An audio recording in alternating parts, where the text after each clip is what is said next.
بسم اللہ الرحمن الرحیم نحمدہ ونصلی علی رسولہ الکریم۔ حضرت شاہ ابرار صاحب رحمۃ اللہ علیہ کے ملفوظات میں سے تھوڑے پڑھتا ہوں۔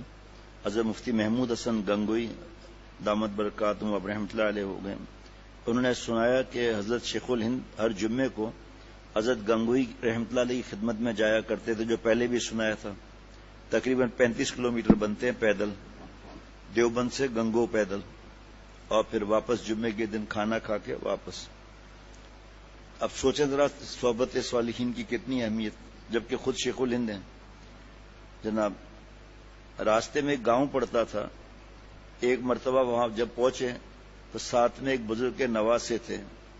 مسجد میں بستی والوں سے تعارف کرایا کہ یہ فلاں بزرگ کے نواسے ہیں، تو ایک دیہاتی بوڑھے نے کہا جی بزرگ کے نواسے ہوا کریں۔ نماز تو خلاف سنت پڑھی، کوہنی زمین پر سجدے میں بچھا دی۔ کل میرے دوست ہیں، ابھی ان سے بات نہیں ہوئی لیکن بیان میں کہی دیا میں نے کہ میں سنت پڑھ رہا تھا تو وہ بھی سنت پڑھ رہے تھے، تو دیکھا کہ عالم ہے، تو دیکھا کہ اس طرح پوری کوہنی جو ہے اس طرح لگائے ہوئے سجدہ کر رہے ہیں۔ اب سب کے سامنے تو نہیں بول سکتے ایسی بات، ایسے موقع پر ایسی بات سب کے جو اپنے آپ کو پیش کرتا ہے تو سب کے سامنے بھی کہہ دیتے ہیں، لیکن یہ کوئی ایسی بات نہیں تھی جو سب کے سامنے کریں۔ تو پھر بیان میں تو بتا دیا، اب قدرتی سامنے آ گیا۔ یہ حضرت فرماتے تھے نا، حافظ کا بیٹا حافظ نہیں ہو سکتا جب تک محنت نہ کرے، عالم کا بیٹا عالم نہیں ہو سکتا جب تک محنت نہ کرے، ڈاکٹر کا بیٹا ڈاکٹر نہیں ہو سکتا جب تک محنت نہ کرے، انجینئر کا بیٹا انجینئر نہیں ہو سکتا جب تک محنت نہ کرے۔ تو نواسا تو ہے، کجی رہنے دیں، نواسا ہے جناب، گاؤں والا کہہ رہے ہیں۔ تو بات یہ ہے کہ عوام ہماری نسبت سارے بزرگوں کے ساتھ جب تسلیم کرتے ہیں کہ اعمال بھی ہمارے ٹھیک ہوں، ورنہ کچھ وقت نہیں ہوتی۔ آج ہمارے مدارس میں پڑھایا تو جاتا ہے اور یاد کرنا آسان ہے، اور مقامات یاد کرنا آسان ہے، مگر نماز اور وضو اور کھانے پینے کی سنتیں یاد نہیں، مسجد میں آنے جانے کی سنتیں یاد نہیں، 5 سنتیں مسجد میں آنے کی اور 5 سنتیں مسجد نکلنے کی۔ ہمارے مدرسے میں ایک طالب علم آیا جو بیرون ہند کا تھا، بال ہپی تھے، میں نے حکم دیا ان کو منڈوا دو یا کٹوا دو، اس نے عمل نہیں کیا۔ میں نے کہا کہ اگر 4 بجے تک یہ بال نہ کٹائیں تو ان کو مسجد مدرسے سے باہر کر دو۔ حضرت شاہ ابرار صاحب کی باتیں ہو رہی ہیں، کتنی باتیں ہیں حضرت شاہ ابرار صاحب کی اس معاملے میں، آپ گنتے چلے جائیں۔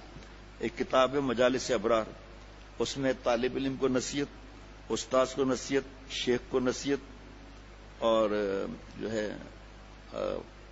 استاد کو نصیحت، اور متمم کو، نائب متمم کو، الگ الگ۔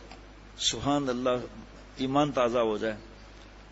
فرمایا کہ میں نے حکم دیا اگر 4 بجے تک شام تک یہ بال نہ کٹائیں تو ان کو مسجد مدرسے سے باہر کر دو۔ ہپی بال، کسی اور مدرسے آیا تھا۔ جائے جسے مجذوب نہ زاہد نظر آئے، جائے جسے مجذوب نہ زاہد نظر آئے، بائے نہ جسے رند وہ پھر کیوں ادھر آئے، فرزانہ جسے بننا ہو جائے وہ کہیں اور، عقل سے جو اللہ والا بننا چاہتا ہے، فرزانہ جسے بننا ہو جائے وہ کہیں اور، دیوانہ جس سے بننا ہو بس ادھر آئے، 100 بار ہو منظور جسے اپنا بگڑنا، 100 بار ہو منظور جسے اپنا بگڑنا، آئے وہی بس اور بچشم و بصر آئے۔ ایک گاؤں والا آیا اور آ کے حاجی صاحب نے رحمۃ اللہ علیہ سے عرض کیا کہ میرا بیٹا بہت نالائق ہے، کچھ کام کر نہیں ہے، دین کی سمجھ نہیں ہے، یہ نہیں ہے، وہ نہیں ہے، اور میں نے سنا ہے کہ آپ لوگ جو ہے وہ انسان بناتے ہو، اللہ والا بناتے ہو۔ فرمایا ارے بھائی، اللہ بناتے ہم کیسے بنائیں گے؟ کہ اچھا بہرحال آپ کی صحبت میں رہے کہ اللہ آپ کے نیک گمان سے بڑھ کر بنا دیں۔ وہ جناب وہ کچھ عرصے کے بعد آئے کہ میرا بیٹا آپ نے بنا دیا؟ نہیں، اللہ بنائیں گے، آپ ذہن اپنا صحیح رکھیں، انشاءاللہ اللہ فضل فرمائیں گے۔ زمینوں پر گئے، رات کو 3 بجے پانی کی باری تھی، اٹھے تو وہ بھائی صاحب اپنا کام کر چکا ہے اور تہجد پڑھ رہا ہے۔ فجر میں آیا تو پھر دیکھا کام کر چکا ہے، فجر نماز پڑھ رہا ہے، دوپہر کو تلاوت کر رہا ہے۔ 4 دن تو برداشت کیا، پھر لے کر حضرت حاجی صاحب رحمۃ اللہ علیہ کے پاس آئے کہ ہم نے تو آپ کو بنانے کے لیے دیا تھا، پہلے رو رہے تھے بدتمیز ہے، اب جب اللہ نے توفیق دی تو کہہ رہے ہیں آپ نے ہمارے بچے کو بگاڑ دیا، آپ کو دیا کس لیے تھا؟ فرمایا بھائی دیکھو ہمیں تو بگاڑنا ہی آتا ہے، ہم بھی کسی کے بگاڑے ہوئے ہیں، حضرت حاجی صاحب رحمۃ اللہ علیہ ہم بھی کسی کے بگاڑے ہوئے ہیں۔ کیسا؟ تو یہی فرما رہے ہیں فرزانہ جسے بننا ہو جائے کہیں اور، دیوانہ جس سے بننا ہو آئے یہاں. ہم نے سیکھی ہے دیوانوں سے محبت اختر، ہائے یہ درد کہاں ملتا ہے فرزانوں کو، عقل والوں کو کہاں ملتا ہے. ہم نے دیوانوں سے سیکھی ہے محبت اختر. اللہ والوں کو دیوانہ کیوں کہتے ہیں؟ کیونکہ پاگل کو پتھر مارو، گالی دو، دھکا دو جائز نہیں، کپڑے پھاڑو، جیسے بھی کرو بیچارہ خاموش. تو اللہ کے تعالیٰ کے عاشقوں کے دیوانہ اس لیے کہتے ہیں کوئی کتنا ستائے، مذاق اڑائے، تکلیف دے اور غیر شرعی تقریبات نہ جانے پر بائیکاٹ کی دھمکیاں دی جائیں تو جتنا بھی ہو جائے اس کو فکر نہیں ہوتی. اس لیے اللہ والوں کو دیوانہ کہتے ہیں. بدتمیزی کسی سے نہیں کریں گے، حرام حرام کے نعرے نہیں لگائیں گے. 100 بار و منظور جسے اپنا بگڑنا آئے وہی بس اور بچشم و بصر آئے. میں طلباء کو سگریٹ نوشی سے منع کرتا ہوں. اسی منہ سے قرآن پاک کی تلاوت کرتے ہو اور اسی منہ کو بدبودار کرتے ہو. یہاں جو ہے وہ لکھا ہوا نہیں، لیکن حضرت والا نسوار اور گٹکا نہیں، نسوار تمباکو وغیرہ میں یہی سمجھاتے تھے کہ نسوار میں بدبو کتنی ہے، سگریٹ سے زیادہ بدبو ہے. اور اس سائڈ پہ لگی ہوئی پڑھ بھی رہے ہیں جناب. ایک بابو میاں تھے، 20 سال سے سگریٹ نوشی کرتے تھے. میری گزارش سے تابو میاں ہو گئے. بابو میاں تابو، توبہ کرنے والے ہو گئے، یعنی ترک کر دیا. ہر کام کو انجام دینے کے لیے 3 باتوں کی ضرورت ہے: علم صحیح، روشنی، طاقت. اور تمام زندگی کا مقصد جنت کا حصول اور جہنم سے نجات. علم صحیح کی قید اس لیے ہے کہ غلط علم سے عمل ضائع ہو جاتا ہے. مثلا کوئی شخص فرض اثر کے بعد نوافل پڑھتا رہے تو اخلاص تو ہے، کوئی ہے ہی نہیں آس پاس، مگر پھر بھی یہ عمل مقبول نہیں کیونکہ مسئلہ اور قانون کے خلاف ہے. اخلاص بھی شریعت کے مطابق ہی قبول ہوتا ہے. روزہ 30 رمضان کا جنت کا راستہ ہے اور 1 شوال کا روزہ جہنم کا راستہ ہے. کیونکہ شوال کو روزہ یعنی عید کے دن حرام ہے تو قانون کو جاننا بھی تو ضروری ہے، اور یہ علماء بتائیں گے. آج کل اکثر صلحاء کے گھروں میں بھی پردہ شرعی نظر نہیں آتا.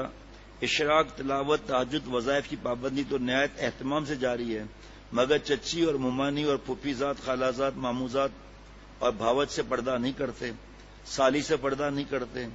شوہر کے بھائی سے تو نہایت پردے کا حکم ہے، اس کو حضور صلی اللہ علیہ وسلم نے موت فرمایا. علم صحیح کے بعد پھر طاقت کی ضرورت ہے. طاقت روحانی کیا ہے؟ اللہ تعالیٰ کی محبت اور خشیت. انہی 2 چیزوں سے اعمال صالحہ کی اور گناہوں سے بچنے کی طاقت آتی ہے. وہی عظمت آ گیا نا، خشیت. ہمارے ایک دوست جو اہل علم ہے مجھ سے کہنے لگے ہم لوگ قدوری اور کنز و شرح وقایا اور ہدایہ میں جمعہ گاؤں میں پڑھنے کو ناجائز ہونے کا سبق پڑھتے رہے، مگر عمل کی توفیق و طاقت نہ تھی. گاؤں والے اور برادری کے خوف سے پڑھا لیا کرتے تھے، بلکہ امامت بھی کرتے تھے. ایک عرصہ دراز کے بعد ہم حضرت شاہ عبد القادر صاحب رائے پوری کی خدمت میں حاضری دینے لگے. اہل اللہ کی صحبت، کیمیا، تاثیر سے قلب میں طاقت ملتی ہے. میں نے گاؤں میں جمعہ پڑھانا چھوڑ دیا، انہوں نے بتایا، اور 8 میل دور بڑے قصبے میں جا کر نماز جمعہ ادا کیا کرتا تھا. رمضان میں بھی روزے رکھے ہوئے 8 میل چلنے کی توفیق ہو جاتی ہے. 1 سال اس طرح گزرا. جب اگلے سال عید کا دن آیا تو گاؤں والوں نے ہمارا گھیراؤ کیا اور کہا مولانا آپ کو عید اور جمعہ اس گاؤں میں پڑھانا پڑے گی. میں نے کہا ہرگز ایسا نہیں کروں گا. کہنے لگے اب تک جمعہ اور عیدین یہاں کیوں پڑھتے رہے؟ کہا غلطی ہو گئی، اللہ تعالیٰ سے معافی مانگ لی ہے. اگرچہ تمام گاؤں اور برادری ناراض ہو مگر میں اب خدا تعالیٰ کو ناراض نہیں کروں گا. حضرت مجذوب رحمۃ اللہ علیہ فرماتے ہیں سارا جہاں خلاف و پرواہ نہ چاہیے، سارا جہاں خلاف و پرواہ نہ چاہیے، مد نظر تو مرضی جانا نہ چاہیے. پھر اس نظر سے جانچ کر خود کر یہ فیصلہ کہ کیا کیا تو کرنا چاہیے، کیا کیا نہ کرنا چاہیے. پھر یہی ہمارے دوست اب شیخ الحدیث دامت برکات میں خلیفہ ہیں، ہمارا زکریا صاحب رحمۃ اللہ علیہ کے، اور شیخ نے اپنا جبہ عطا فرمایا ان کو. جس طالب علم کے دل میں خشیت اور محبت، بھائی اپنے آپ کو طالب علم سمجھو، اور یہ نہ کہو کہ میں ایم اے کیا ہوں، وائس پریزیڈنٹ ہوں اور شیخ ہوں وغیرہ. نہیں، طالب علم اور عمل نا تو ہر ایک ہے جناب. جس طالب علم کے دل میں خشیت اور محبت اللہ تعالی کی عطا ہو جاتی ہے، وہ یونیورسٹی میں بھی اگر جاتے ہیں وہاں بھی صالحین کی وضع قطع ہی میں رہتے ہیں اور اکثریت سے مروب اور مغلوب نہیں ہوتے. مگر محبت حق تعالی کی کب غالب ہوتی ہے اور کیسے ہوتی ہے؟ یہ نعمت حق تعالی کے مقبول اور محبوب بندوں کی صحبت اور محبت سے نصیب ہوتی ہے.